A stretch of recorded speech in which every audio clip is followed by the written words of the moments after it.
During the period in which I sought the appointment as ambassador, no one ever questioned my qualifications for the job. Nobody ever raised any issues about my competency. The issues they raised had to do with the fact that I was a gay man and that others knew it.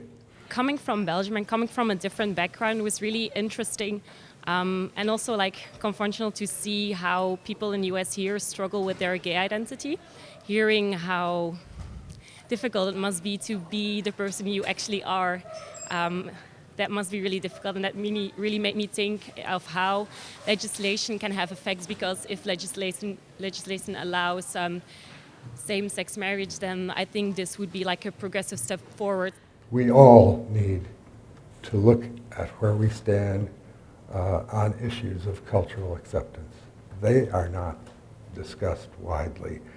They are sometimes covered academically, but in a very academic way.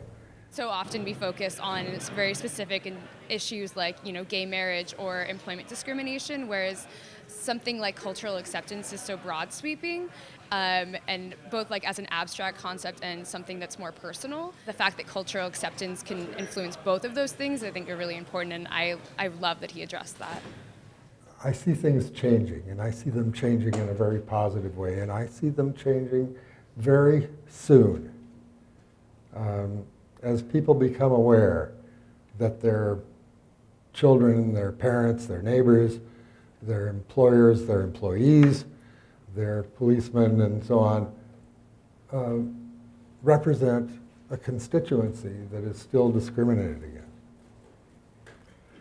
And as that takes place, people will gravitate toward what is right.